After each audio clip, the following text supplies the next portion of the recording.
Muito bem. Eu saúdo toda a igreja na graça, na paz do nosso Senhor Jesus Cristo.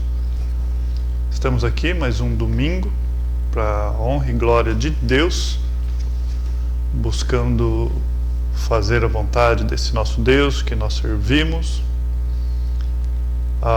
Eu saúdo toda a igreja na graça, na paz, na misericórdia desse nosso Deus maravilhoso. Que esse momento que você esteja assistindo, esse vídeo ele é liberado pela manhã, domingo pela manhã. A minha oração é para que nós possamos aprender um pouquinho mais, todos nós. Momento de pandemia, momento de controvérsias, né? Muita notícia falsa, é difícil saber o que é verdadeiro. Mas uma coisa nós conhecemos e é verdade. Essa é a palavra de Deus, né? A palavra de Deus é ela quem nos dá conforto, é ela quem nos direciona e é o jornal do amanhã. Por que o jornal do amanhã? Ela é atualíssima, como foi quando foi escrita, porque ela fala do homem, né? E está aí o resultado. À nossa volta nós vemos exatamente aquilo que a palavra de Deus fala sobre o que o homem é. Mas antes de mais nada, nós vamos dar continuidade, sim, à carta de Paulo aos Coríntios, a primeira carta. Nós pretendemos terminar, estamos no capítulo 16, e eu quero ver se hoje eu termino, né, essa carta. Mas antes nós vamos estar orando. O tema de hoje nós vamos estar falando sobre coleta, sobre dinheiro, e isso à luz das Escrituras. Mas não antes sem orar. Vamos agradecer a Deus. Pai, obrigado por esse tempo, por esse momento. Coloco cada um da igreja, cada um que está assistindo esse vídeo nesse momento. Um momento, ó Deus, de extrema confusão a nível de planeta, não somente no Brasil.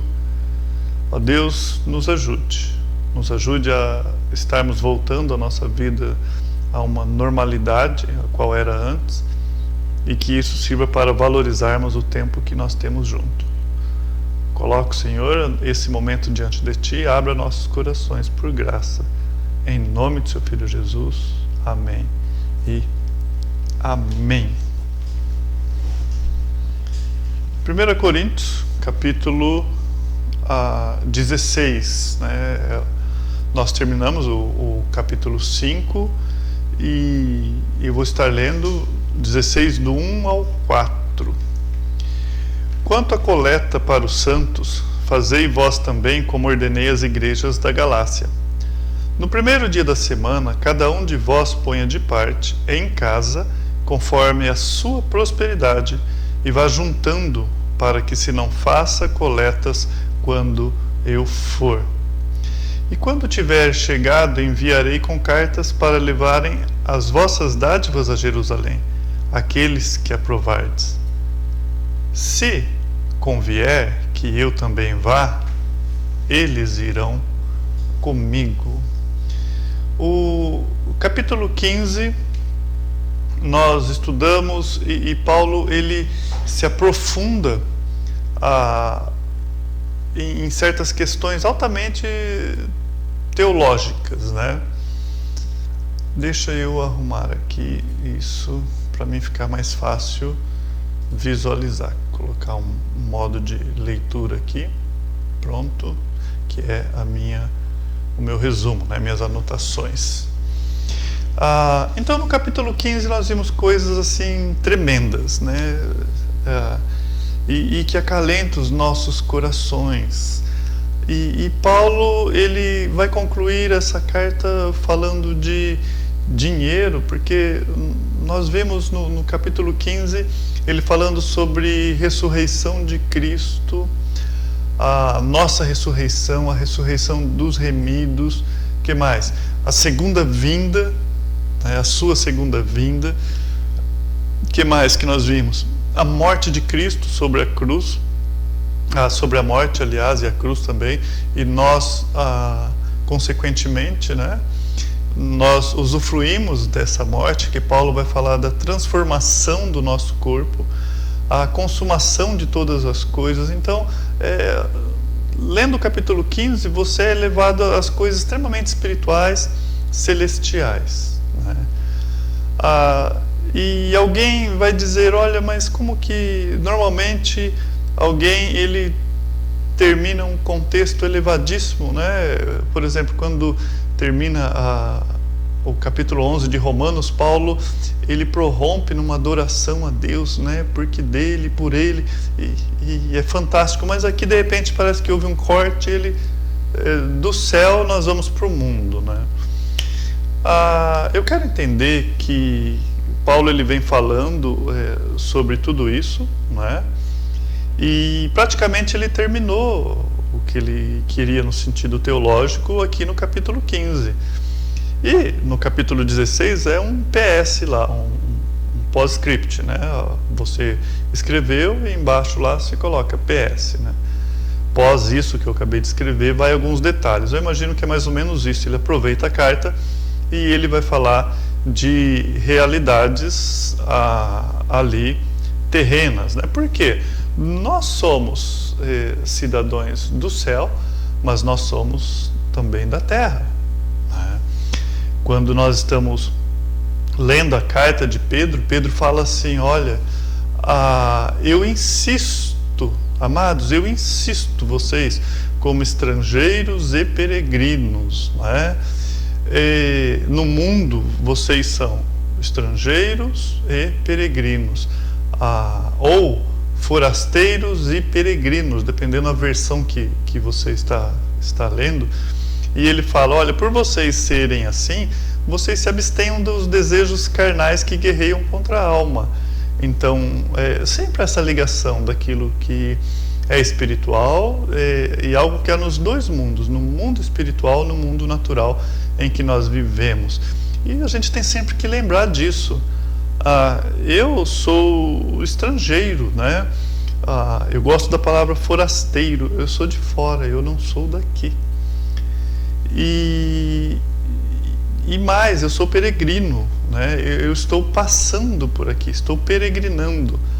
Isso me ajuda a não ter um coração fincado aqui nessa terra, como se nós fôssemos viver eternamente, como se isso nunca fosse acabar. Não, eu não pertenço mais a esse mundo. E nós lemos isso lá em Filipenses. Paulo fala, vocês já são cidadãos, né? Dos céus. E nosso passaporte já está carimbado, rotulado, nossa mala está pronta, está tudo prontinho. Isso aqui é passageiro. Então, essa interação da Bíblia entre o que é espiritual e aquilo que é da carne, que é natural, não sendo redundante, mas é natural. Paulo aqui ele não está falando de dízimo diretamente, de forma nenhuma, mas de uma oferta que ele está levando, na verdade ele está levantando essa oferta aqui, né? Ele começa falando quanto às coletas para os santos, ali entre algumas igrejas da Macedônia, da Galácia e da Acaia. E para onde vai essas ofertas? Lá para os irmãos em Jerusalém que estão em dificuldades. Então nós vemos um Paulo aqui em que ele escreve tudo isso que nós temos, totalmente usado por Deus, e agora ele vai tratar de assuntos do cotidiano. Resumindo, é um socorro para aquelas pessoas em Jerusalém que necessitam desse socorro. Quando a gente vai lá em Atos 11, no capítulo 27 e 28, nós vemos que essa fome ela veio por causa ou no dia do imperador Cláudio ali, né? Nesse tempo, está narrado lá que isso iria acontecer. A igreja de Antioquia já havia enviado uma ajuda para Jerusalém, para os pobres de Jerusalém. Isso também está em Atos capítulo 11, o 29 e o 30. Eu vou ler, né, esse texto para os amados. Eu anotei Atos 11, né? Tá fácil aqui para mim. Tá aqui. Isso. Atos 11, o 29 e o 30 diz assim: os discípulos, cada um às suas posses, resolveram enviar socorro aos irmãos que moravam na Judéia. O que eles, com efeito, fizeram enviando aos presbíteros por intermédio de Barnabé e Saulo. Qual que é o princípio cristão aqui? Nós vemos um princípio é aquilo que rege, que dá norte para as nossas vidas.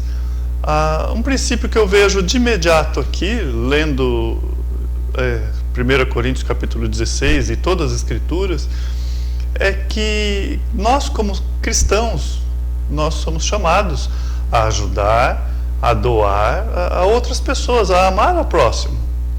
E a Bíblia ela está constantemente nos lembrando disso. Por quê? Por causa do princípio do pecado. Qual que é o princípio do pecado? O princípio do pecado é amar a mim mesmo. Basicamente isso. Por que Eva resolveu comer do fruto e dar para o seu marido? Ela foi tentada em ter algo, colocar os olhos naquilo que ela não tinha. Ela não podia, e talvez ela perguntou por que tantas limitações? De todas as árvores ela poderia, né? Daquela ela não podia, e ela fez. E a promessa em que ela seria igual a Deus, então ela imaginou, eu posso ter algo mais. E o princípio do pecado é sempre olhar para nós mesmos, né? Por que as pessoas matam, roubam? Em quem elas estão pensando? Nelas mesmas. Pode ser vingança, pode ser o que for. Então o princípio do pecado é esse, e ele só é quebrado na cruz. Quando nós chegamos lá em Mateus capítulo 22, Jesus Cristo interagindo com um intérprete da lei, o verso 35 e 40, eu vou ler para os amados, diz assim: e um deles, intérprete da lei, experimentando quem? A Jesus, lhe perguntou: mestre, qual é o grande mandamento da lei? Respondeu-lhe Jesus: amarás o Senhor teu Deus de todo o teu coração, de toda a tua alma, de todo o teu entendimento. Com a mente também. Então Jesus Cristo, ele fala, este é o primeiro e grande mandamento. Ame a Deus com todo o seu ser, tua alma, todo o teu entendimento. É interessante que ele fala que nosso amor, ele deve estar destinado, apontado para Deus, mas ele fala o segundo semelhante a este. Ele não fala o segundo é maior que este ou menor que este, é igual.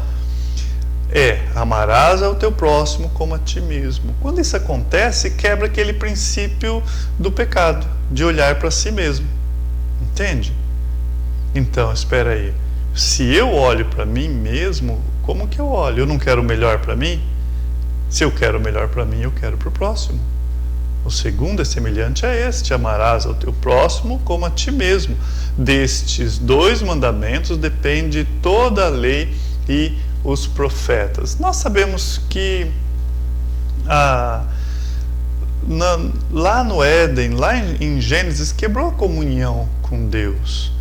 E em Gênesis capítulo 3, você vê o homem quebrando a comunhão vertical, né? Então a comunhão entre homem e Deus foi perdida ali na queda, em Gênesis 3. E eles são expulsos do paraíso. A palavra ali é expulso mesmo, foram expulsos. E sem poder retornar. Mas em Gênesis capítulo 4, você também já vê a quebra horizontal. Por quê? O que aconteceu? Após a quebra de comunhão com Deus, nós vemos um irmão matando o outro. Caim matando Abel. Agora vamos pensar, por que toda a lei e a sabedoria nisso, ela está baseada ou assentada nisso, amar a Deus e amar o próximo? Porque as duas coisas andam junto, e se você não ama o próximo, se você odeia o seu irmão, como diz João, como você ama a Deus? As duas coisas andam junto. Então, se você ama a Deus, automaticamente você vai amar ao próximo. Então, isso já vai quebrando algumas situações nossas em que nós fazemos no nosso cotidiano. Nós fazemos de tudo para conseguir o favor de Deus. E como nós fazemos isso? Dando. Então, talvez uma visão errada aqui desse texto é isso, né? Eu vou dar 10 para receber 100. A Bíblia fala muito sobre dinheiro. A Bíblia fala muito sobre dinheiro, mas não nesse sentido que muitos pregadores dizem. A Bíblia fala muito sobre dinheiro. Ela fala bastante sobre dinheiro em situações que envolvem dinheiro. Por quê? É a história sendo narrada. Então, se a história está sendo narrada e cavalos fazem parte da história, você vai ver bastante falando sobre cavalo. Entende isso? Depende do contexto que você lê. Você vai ouvir se outras coisas fazem parte ali, e dinheiro é uma delas, e coisas materiais faz parte da humanidade, da história. Você vai ver bastante isso. Agora, instruções sobre dinheiro, há um equilíbrio aí, não é? Quando pregamos expositivamente, vai chegar um momento que você vai ter que falar sobre bens materiais, sobre dinheiro. O bom de pregar expositivamente é isso. Você não é induzido, não é, a pegar um texto e pregar só aquilo com um produto final. Porque você pode pregar um tempo todo para a igreja sobre dinheiro. E por quê? Você quer que a igreja ela seja forte naquilo ali, mas você vai ter uma igreja anêmica, porque é todo o conselho de Deus. E quando nós aprendemos todo o conselho de Deus, os princípios de Deus, o Espírito Santo habitando em nós, o conhecimento da palavra e do Deus da palavra, vai fazer com que haja um desprendimento quanto a dinheiro. É algo natural que toda a Escritura traz para nós, de Gênesis a Apocalipse, mostrando quem nós somos, nos fortalecendo, nos dando esse canal para poder fazer as coisas. Então, é uma visão diferente de você pregar apenas sobre um assunto. Uma igreja que prega só sobre louvor, ela pode ser forte no louvor, mas ela é fraca em outras áreas. Prega só sobre o amor, ela é forte sobre o amor. Ela prega só sobre materialismo, dinheiro, ela é forte naquilo lá, mas a igreja vai ficando anêmica em todas as outras áreas.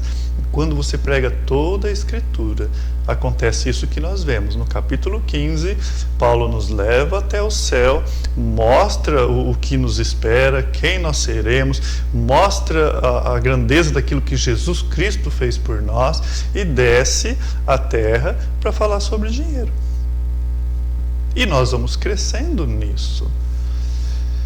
É o fato de nós sermos nova criatura. Um texto bem conhecido de 2 Coríntios 5,17 diz: se alguém está em Cristo, é o que? Nova criatura. As coisas velhas já se passaram e eis que tudo se fez novo. A NVI fala nova criação. Então, aquele homem, o velho homem, morreu, há uma nova criatura. Essa nova criatura ainda leva vestígios do pecado, mas agora o pecado não tem mais domínio sobre ela. Não é o pecado que está na rédea da sua vida, mas Cristo. Então você passa a ter controle sobre o pecado. Então, quando nós chegamos em Gálatas, no capítulo 6, o verso 15, Paulo fala assim: de nada vale ser circuncidado ou não, o que importa é ser uma nova criatura. Paulo está falando: olha, vocês que são da lei, vocês querem conquistar a Deus, né, através de algo demonstrado pela carne, isso não importa. O que importa é ser a nova criatura, porque Deus o fez assim e permite que você seja assim. E uma pergunta: se são as obras da carne, quanto seria suficiente? Primeiro, para você conseguir a sua salvação. quantas obras você precisava fazer. Vamos contar, se uma transgressão, um pecado apenas lá do homem, aconteceu tudo isso, quantos pecados nós temos?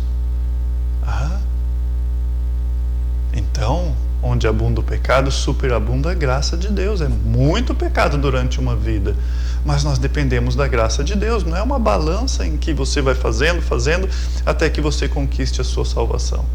E o mesmo acontece na santificação. Em Efésios 4, ele diz assim: aquele que furtava, não furte mais. Se eu não me engano, 28, aquele que furtava, não furte mais. Mas o que? Trabalhe, fazendo alguma coisa útil com as suas mãos, para que você fique rico. Não. Ele diz, olha, para que você tenha com que repartir com quem estiver em necessidade. Então, a nova criatura, aquilo que nós lemos ali, faz com que nós olhamos para as Escrituras e trazemos princípios para a nossa vida, aplicamos ela e o resto é natural. Eu não preciso de um pregador o tempo todo ali, gritando para que eu vou dizimar, ou dar oferta, ajudar o próximo. Não, é da nova criatura. Então, se eu sou nova criatura, eu nasci de novo, da mesma forma que você pega uma criança e vai instruindo ela o caminho que ela deve andar, ela não vai se desviar. No ser nova criatura, você é um bebê, você acabou de nascer e você vai vendo o crescimento espiritual. E quem é o seu instrutor? A palavra de Deus. E ela vai falar, olha, se você furtava, você não furte mais, trabalha, não para ficar rico, mas por quê? Para que você tenha com o que repartir. Lá em 2 Tessalonicenses, a gente sabe aquele contexto lá, né, das pessoas que estavam esperando Jesus Cristo, elas pararam de trabalhar. Paulo ele fala, essas pessoas nós ordenamos no Senhor Jesus Cristo que trabalhem tranquilamente, comam do seu próprio pão. Ele está falando, não é para ficar abusando de outras pessoas. Então há princípios para isso, para que nós possamos trabalhar, ter uma vida tranquila, sossegada, mas não se matar de trabalhar. Trabalhar não é pecado. Pecado é trabalhar além do necessário. Comer não é pecado. Pecado é gula. Então, e a Bíblia é tão fantástica, a palavra de Deus é tão fantástica que ela não deixa você num vácuo e fala assim, olha, aquele que roubava não roube mais. Então, ela vai te despir disso e revestir de outra coisa. Olha, para de roubar. No lugar do roubo, você coloca trabalho. Aquele que mentia, não minta mais. Pronto. Se despir disso, você tira isso, né? Tira, se despe disso. Mas você pode revestir de outra coisa. Aquele que mentia, não minta mais, joga fora. Antes fale a verdade um para com o outro. Opa! Então a palavra de Deus vem ensinando princípios. E alguma pessoa já disse que quem rouba mente. As duas coisas andam juntas, é incrível. Então aí eu aprendo, espera aí. Uma pessoa, ela não deixa de ser mentirosa quando ela para de mentir. Segundo esse conceito de Paulo, aquele que mentia não minta mais, antes fale a verdade. Ela passa a deixar de ser mentirosa quando ela fala a verdade. Uma pessoa que é mentirosa e parou de mentir, ela só é uma mentirosa que não está tendo oportunidade de mentir. Mas quando ela tem a oportunidade de mentir, uma criança quebrou o copo, e é um copo que poderia ficar escondido lá, que a mãe demoraria meses para ver, né? Que estava bem guardadinho lá, e ela tinha a oportunidade de mentir, de não falar, de omitir. E ela fala, mãe, olha, eu quebrei esse copo. O que ela está fazendo? Deixando a mentira e abraçando a verdade.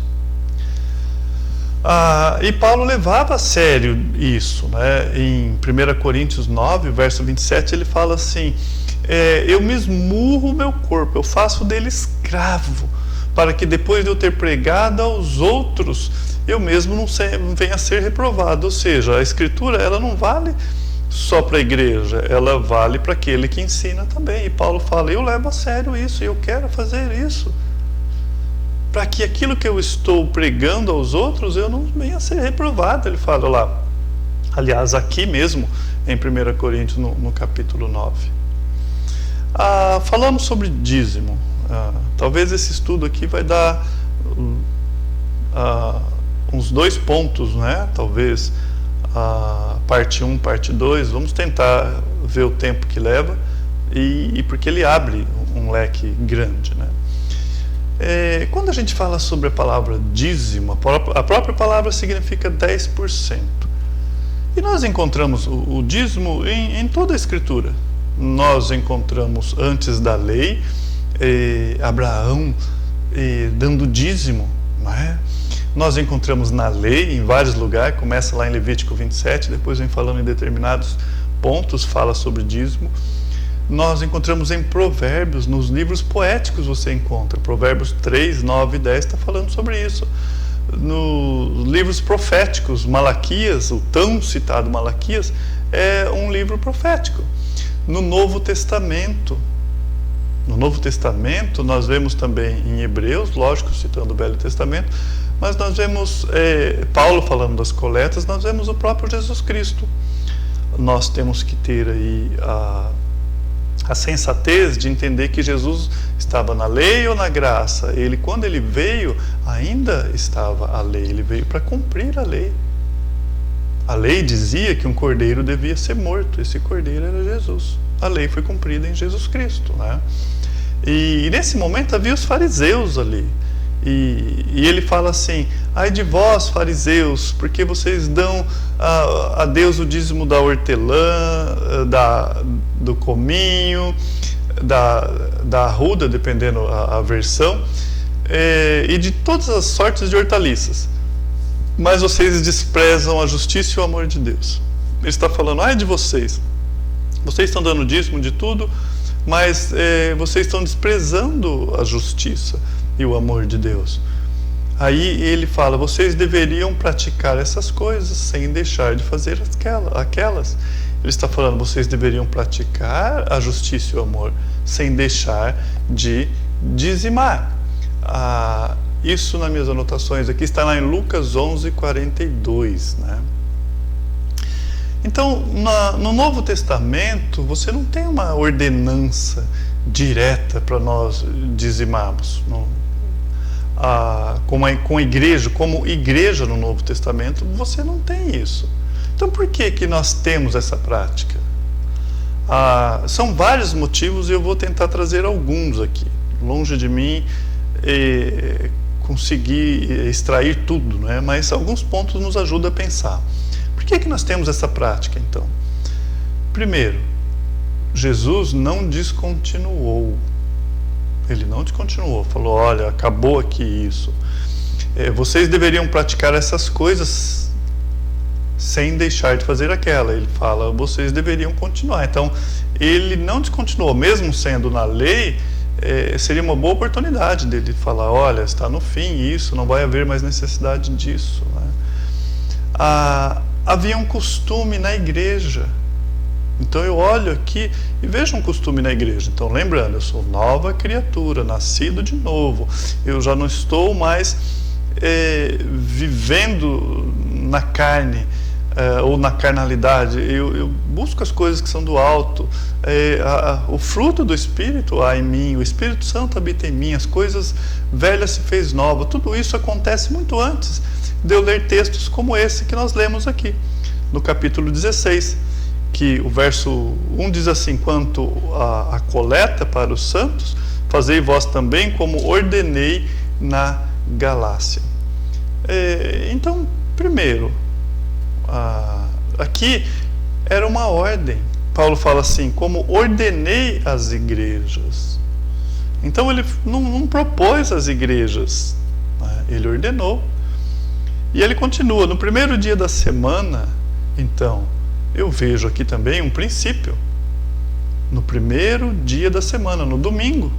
No primeiro dia da semana, verso 2, cada um de vós põe a parte em casa conforme a sua prosperidade e vá juntando para que se não faça coleta quando eu for, para que ganhasse tempo. Estava usando uma logística aqui. Então, outro ponto que eu vejo é algo proporcional. Proporcional ao ganho, ele fala, conforme a prosperidade de cada um. Então, é um percentual que a gente descobre aqui. Eu quero fazer o que é reto aos olhos de Deus. Eu tenho esse desejo. Mas eu não quero fazer por fazer. Eu quero buscar o máximo possível. E nós usamos muitas vezes de desculpas, né? E começamos a racionalizar, essa é a palavra, dar razão para algumas coisas. Por quê? Porque não fazemos. Mas um coração livre, desprendido, você busca a verdade sem medo da verdade. Não tem como transformar uma verdade em mentira. E nem a mentira, ela pode se vestir de verdade, mas ela é mentira. Então eu busco a verdade. Então, eu quero fazer o que é reto.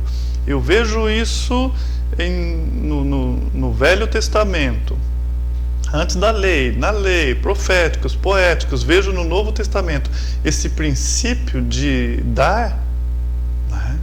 Então, alguma coisa tem para mim aí. Aí eu busco o equilíbrio e busco estar mais próximo daquilo que Deus deseja que nós fazemos. Então, se eu quero doar, né? Eu quero pegar aquilo que Deus me deu e repartir, e é um princípio, né? Aquele que roubava não roube mais, mas trabalhe para repartir. Isso deve ser proporcional, porque Paulo está falando aqui um percentual, e aí eu chego à seguinte condição: eu teria que escolher um percentual de acordo com aquilo que eu estou crescendo aqui, o verso 2, a minha prosperidade. Se eu já tenho um valor no Velho Testamento que me ajuda a tomar essa decisão, chamado dízimo, que é 10%, por que não? Em liberdade, porque Deus ama ao que dá com alegria. Não, ali não está dizendo que Deus ama mais ou ama menos o que não dá, ele não está dizendo isso. Paulo, ele está dizendo que há uma aprovação de Deus quando nós fazemos isso. É o que Deus deseja que nós fazemos, isso com alegria. E parece algo tão pequeno, mas é algo tão grande. Você dar alguma coisa com alegria, com todo desprendimento. Um desafio, se você não está dando aquilo ali para angariar pontinho no céu, para ficar de bem com Deus, para ganhar o like de Deus. Qual a motivação? Quando você vai entendendo essa liberdade, esse equilíbrio, você não vai ser radical, como Paulo fala em 1 Coríntios 13, não adianta eu pegar todos os meus bens e distribuir aos pobres, se eu não tiver amor, não adianta, não resolve, não é isso. Mas eu vou querer entender que aquilo que Deus me dá, a graça dele, Paulo fala isso, não deve ser em vão. Então, se tem a graça de Deus a me dar recursos, a ideia é como que eu posso usar esse recurso para a honra e glória de Deus. E então, alguns cuidados que nós temos que ter, né? O que não é para nós? O que não é para nós essa questão do dízimo? Há uma coisa triste que nós vemos: pastores amaldiçoando aqueles a quem Cristo abençoou com a sua obra. Então pega lá em Malaquias 3:9, com maldição sois amaldiçoado, porque a mim roubais, vós, a nação todas. Mas eles pegam só isso: com maldição sereis amaldiçoados. Por quê? Porque vocês me roubam. Roubará o homem a Deus? Amados, pastores, líderes amaldiçoando aquele a quem Cristo abençoou com a sua obra. Efésios 1:3 diz: bendito Deus, Pai do nosso Senhor Jesus Cristo, que nos tem abençoado com toda sorte de bênçãos materiais, espirituais nas regiões celestiais em Cristo. Essa é a maior bênção que você pode ter, é essa aqui. Entende? A maior bênção. Alguns pastores chamando devorador de demônio.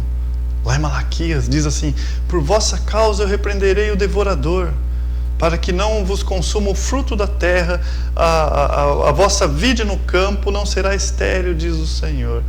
O devorador aqui não é um bicho-papão, não é um monstro que veio para pegar as coisas, um demônio, né? Que vai fazer com que você gaste.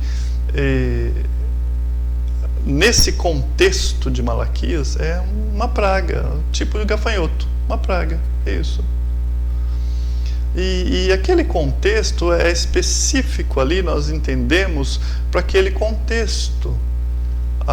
Deus fala: com maldição sereis amaldiçoados, porque a mim roubais. Vós quem? Que virão, como Jesus ora por nós lá em João 17, lá na frente. Não.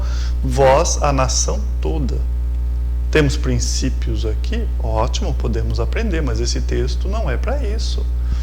Quando nós aprendemos sobre a lei, nós vemos que era um pacto bilateral, né?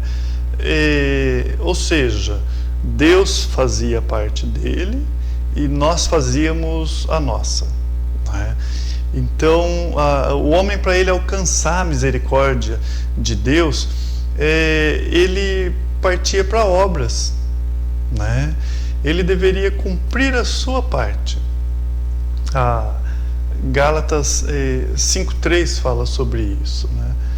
E ele deveria cumprir a sua parte. E como isso? Isso dava através do quê? Das ordenanças, dos cerimoniais. Deus disse: olha, vocês fazem isso e eu faço isso, né? Agora, na Nova Aliança é diferente. E lá no Velho Testamento nós vimos na lei, nesse pacto, né, bilateral, que o homem não deu conta. Se tivesse dado conta, não precisava de cartas como essa de Malaquias, Deus cobrando. O homem não podia, nem conseguia cumprir a lei de Deus, né?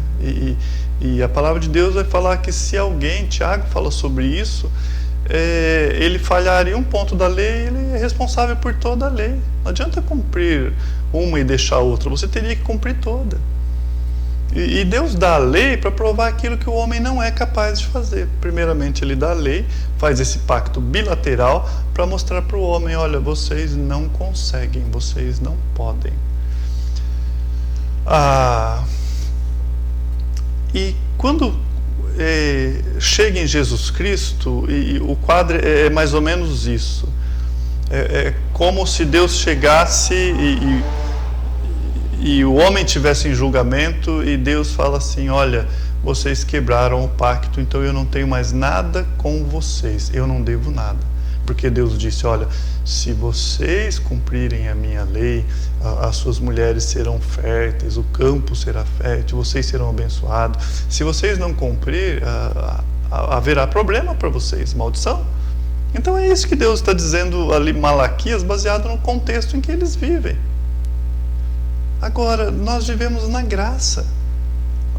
Se nós estivéssemos em julgamento, pudesse fazer um quadro, é como se os advogados de Deus chegassem com o contrato e falassem: olha, esse contrato foi reincidido. Não serve para mais nada. Vocês estão pela própria sorte. Agora vocês estão sozinhos. E Deus não tem nada a ver com vocês, porque vocês não cumpriram. Entende isso? E agora, de repente, o que é a graça de Deus? Nós não cumprimos. Mas o Filho de Deus, ele fala assim: não, eu faço isso por eles. Então, novamente, é como se entrassem os advogados e falassem: olha, há uma cláusula na lei e uma pessoa cumpriu, e a partir de agora Deus vai continuar com vocês. Ele não deve nada a vocês. Vocês erraram, mas por graça. Por graça. O que nós fizemos para merecer? Então, e quando você vai no Velho Testamento, você vai lá em Deuteronômio 10:17, você lê assim: pois o Senhor, vosso Deus, é o Deus dos deuses e Senhor dos senhores, o Deus grande, poderoso e terrível, que não faz acepção de pessoas, nem aceita suborno. Está lá em Deuteronômio 10:17, o nome de Deus sendo engrandecido, poderoso, temível, não faz acepção de pessoas, mas não aceita suborno. Então por que que nós queremos comprar a bênção de Deus? Por quê? Quando nós chegamos lá em Romanos capítulo 8, nós somos apresentados a um homem chamado Simão. A Bíblia fala que ele praticava mágica. Era falso, porque a Bíblia vai falar que ele iludia aquele povo lá. Era o povo de Samaria, e ele mesmo dizia para ele mesmo, se insinuava que ele era grande, né? Então, Simão fazia e acontecia e falava que aquelas coisas eram de Deus, né? Mas agora, quando Pedro chega ali, né, o que está acontecendo ali? É pregado o Evangelho, o Espírito Santo é dado àquelas pessoas que ouvem. Ao batismo, a Bíblia fala até o próprio Simão foi batizado naquele contexto. E o que ele quer? Ele vê que os apóstolos estão ali, eles impõem a mão e aquelas pessoas recebem o Espírito Santo, e ele fala assim: eu quero isso para mim, quanto custa? E nós fazemos isso, nós queremos comprar a bênção de Deus. Qual foi a resposta de Pedro? No verso 20, Pedro responde: o teu dinheiro seja contigo para a sua perdição. Essa palavra é usada para quem está indo para o inferno. Você não é salvo, não. Você é batizado, está no meio do povo de Deus, mas você não é salvo, não. Pois julgastes adquirir por meio deste dinheiro o dom de Deus. Você quer comprar o dom de Deus, então é algo seríssimo. Aquilo que Deus nos dá por graça, você quer comprar. E vamos lá em Malaquias e colocamos na nossa mente um Deus como se fosse alguém que está te obrigando a fazer as coisas, senão ele vai te amaldiçoar. Como se fosse a milícia, né? Você vai fazer isso, senão nós tacamos fogo na sua casa, senão nós não protegemos o seu comércio, você dá dinheiro para nós, senão é mais ou menos isso que é o nosso Deus. Não. Lá é um contexto, tem toda uma história. No Novo Testamento há liberdade, há uma liberdade. Alguns pregadores usam Ananias e Safira, que está lá em Atos capítulo 5, está aqui em Atos capítulo 5, né? Ele e Ananias e sua mulher Safira, a Bíblia fala que eles venderam uma propriedade, e aí eles pegaram em comum acordo ali, os dois, marido e mulher, e eles pegaram parte do dinheiro e falaram que venderam por tanto, né? E aí foi lá e depositou aos pés dos apóstolos como se fosse tudo. E o que Pedro fala para eles? Primeiro para Ananias: Ananias, Satanás encheu o teu coração. Satanás encheu o seu coração para que mentistes ao Espírito Santo, reservando parte do valor do campo. Então, esse contexto aqui, alguns usam que você deve dar porque senão Deus vai te matar. Nesse contexto aqui, Pedro não está tratando o dinheiro. Muito pelo contrário, quando chega no próximo versículo, no verso 4, ele fala: olha, se você tivesse pego esse dinheiro e guardado, não seria seu? É seu. Se você vendesse, não estava em teu poder. Então por que subiu ao seu coração esses pensamentos, esse desígnio? Não é isso. E aí ele é forte, ele fala: porque você não mentiu a homens, mas mentiu a Deus. E ele cai morto ali. Então ali está tratando a mentira, não é o dinheiro. Então eu contribuo com dízimos, ofertas, ajudo as pessoas pela motivação correta. Se lá no céu eu chegar e descobrir que não era necessário dar o dízimo, eu me alegraria do mesmo jeito. E se eu tivesse que me entristecer algo, não foi de dar o dízimo, foi de não ter dado muito mais, porque meu coração era preso. Eu tenho essa liberdade.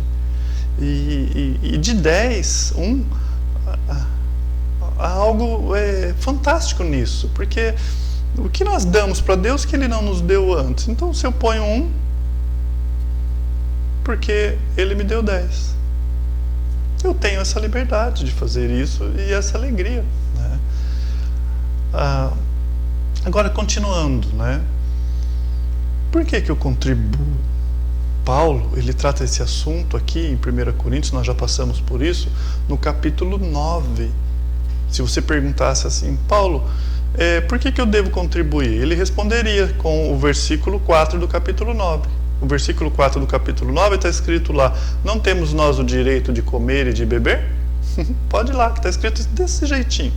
Paulo falando, nós não temos o direito de comer e beber? Quem vai à guerra à sua própria custa, quem planta uma vinha e não come do seu fruto, ou bebe do seu fruto, né? Quem apacenta um rebanho e não se alimenta do rebanho, ele fala. Se nós semeamos coisas espirituais, será muito recolher de vós bens materiais? Se outros participam desse direito, nós não temos em maior medida? Só que daí Paulo vai falar assim, entretanto, não usamos desse direito. Ele fala, nós temos esse direito, mas eu não quero usar. Antes suportamos tudo, para não criar qualquer obstáculo ao Evangelho. Você vê a diferença de pedir e pedir e pedir? Ele fala, não, é um direito, se eu precisar eu tenho. Mas se isso está de alguma forma atrapalhando o Evangelho, eu posso fazer por onde?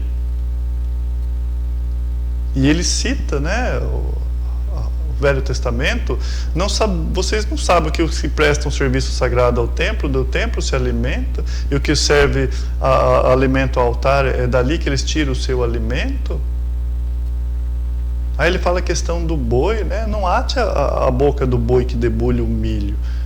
E aí ele fala, ele está citando o Velho Testamento, ele fala assim, será que Deus está falando de bois aqui?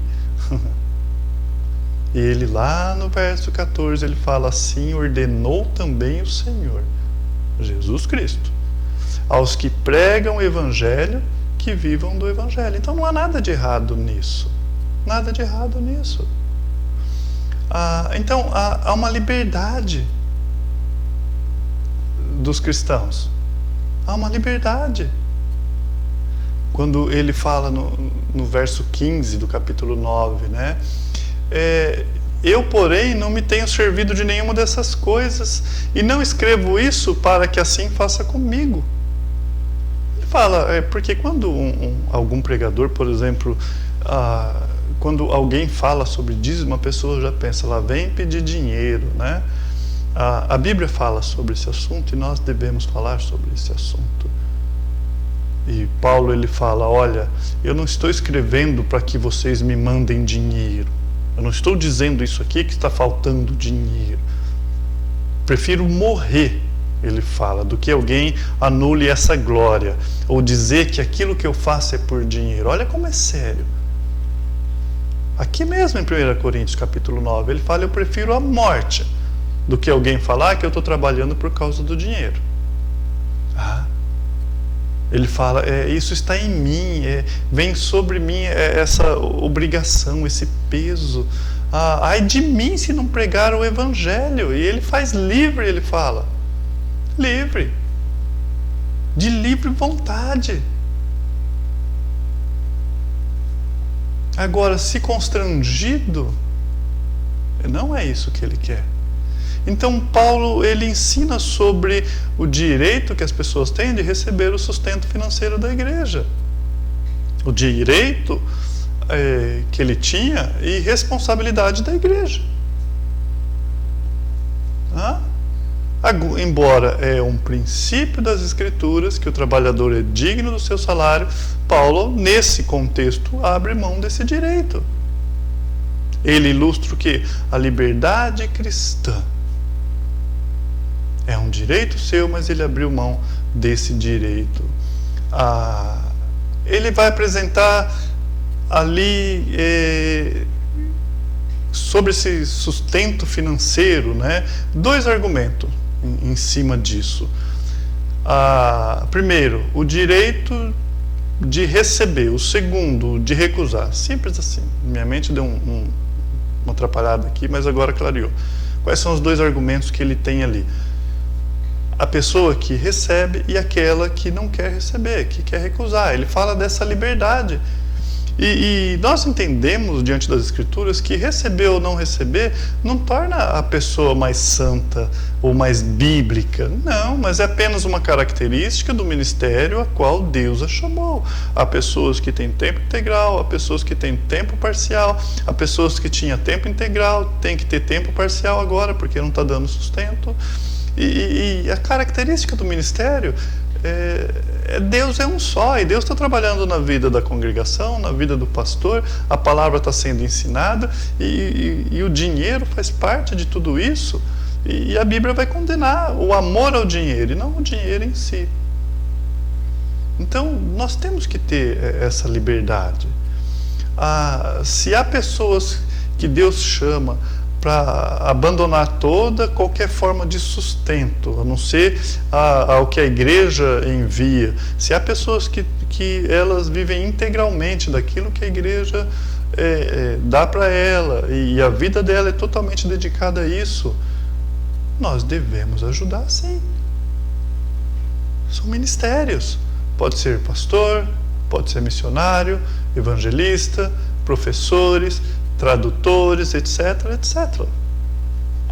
Se Deus me chamou, por exemplo, para traduzir, ou para passar lá anos e anos aprendendo uma língua diferente, indígena, para deixar para os outros, interpretar.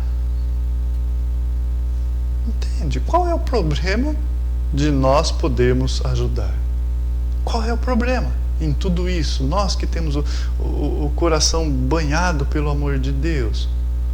E essas pessoas que Deus chama, há 2 pontos perigosos aí que eu ensino à igreja. Quais são os extremos? Elas não são mendigas, elas não estão mendigando nada. O missionário vai lá na igreja apresentar o seu projeto, a igreja, tadinho, está passando necessidade. Ou então elas são heróis. Nossa, eles foram lá para onde ninguém ia. Nenhuma e nem outra. Eu não gosto de um quadro, às vezes em algum missionário aqui, e quando estou conversando, né, à parte, eu falo com eles, olha, eu não gosto do quadro usado de que o missionário é alguém que entra dentro do poço e onde ninguém quer ir, e a igreja é que sustenta a corda desse. Isso não encaixa na minha mente. Isso faz do missionário um herói que vai entrar lá, e da igreja sustentando esse herói. Primeiro, ele vai pela graça de Deus, e segundo, essa corda não está na mão da igreja, está nas mãos de Deus. A igreja falha, e falha muito. Pergunta para os missionários quantas igrejas na primeira esquina que as coisas acontecem algo diferente, quem é a primeira pessoa que muitas vezes ela corta? O missionário. Ai deles, se não for a graça de Deus. Entende? Então eles vão naquilo que Deus chamou, e Deus vai dar os recursos necessários. É aquilo que Paulo fala dessa diversidade de dons daquilo que Deus chamou. Ele dá o exemplo lá do corpo. Então tem órgãos que você não vê, nem por isso eles são desonrosos ali. Eles fazem coisas que você não está vendo, mas que são extremamente necessárias. E não é que existem órgãos que aparecem mais, como a mão, como os olhos, que é porque é mais que o outro, mas é todo o corpo em que a cabeça é Cristo. E quando eu sei disso, eu começo a tratar com sabedoria. Quem são esses servos que estão trilhando o caminho que Deus lhe propôs? Quem são esses homens, essas mulheres? E se eu tenho opção de pegar os recursos que Deus me deu e posso gastar totalmente comigo, 100% com as minhas coisas, Mas se Deus, Ele permite que eu possa fazer parte dessa obra e ajudar, eu paro para pensar, 10% ainda é pouco, não é? E isso não é um salário para Deus te manter você bem. Você não tem essa garantia nas Escrituras.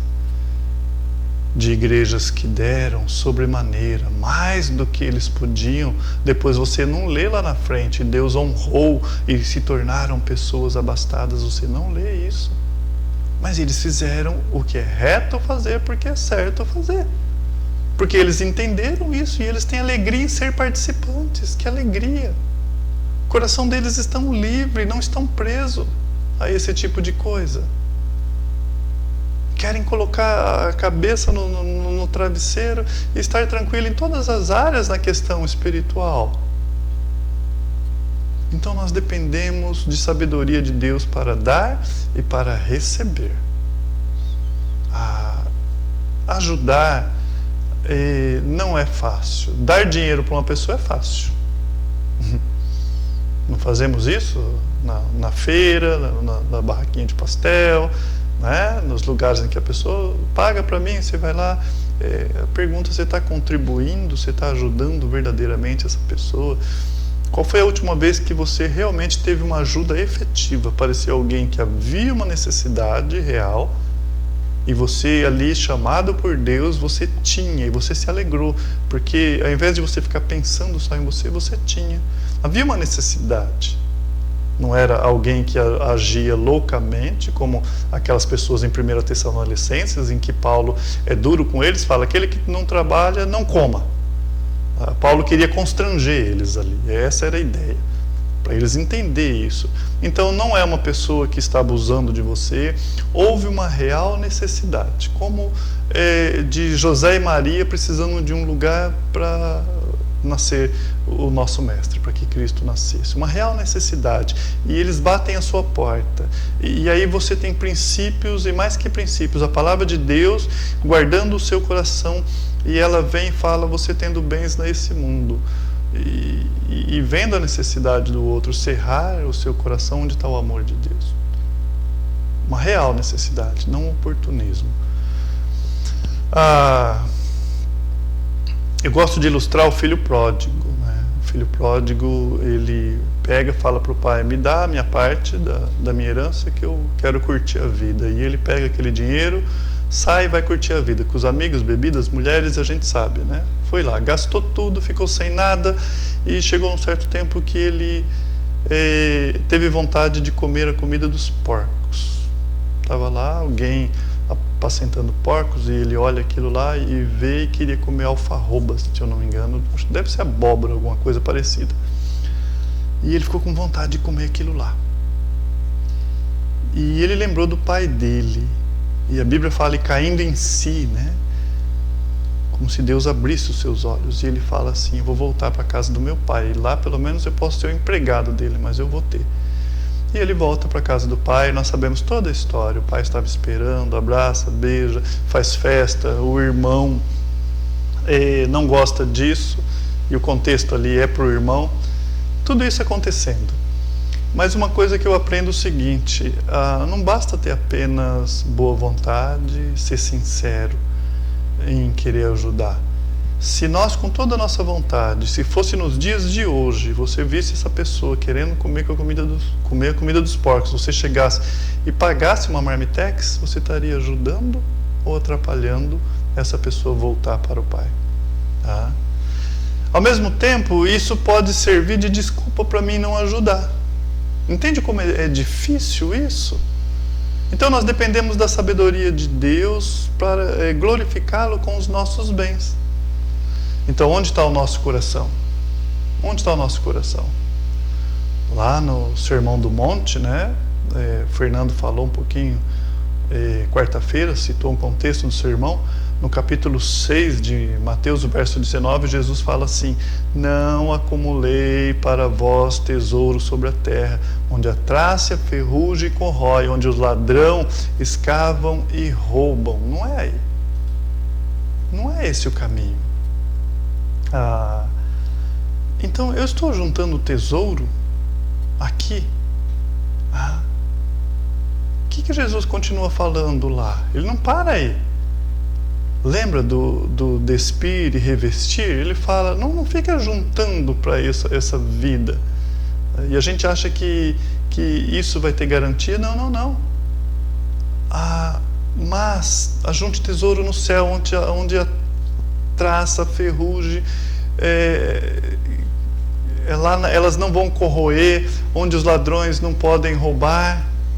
E aí ele diz assim, porque onde está seu tesouro, está também o teu coração. Onde está o teu tesouro? Na obra de Deus, você tem essa liberdade? Você tem? Você faz parte dessas pessoas aqui, nesse contexto em que Paulo pede para fazer coleta? Vamos orar? Pai, obrigado. Obrigado por esse tempo, por esse momento. Te louvo, Pai, por mais uma porção da sua palavra na nossa escola dominical e que nós possamos estar aprendendo com temor e tremor. Te agradecemos em nome do seu Filho Jesus. Amém e amém. Louvado seja Deus por mais essa porção.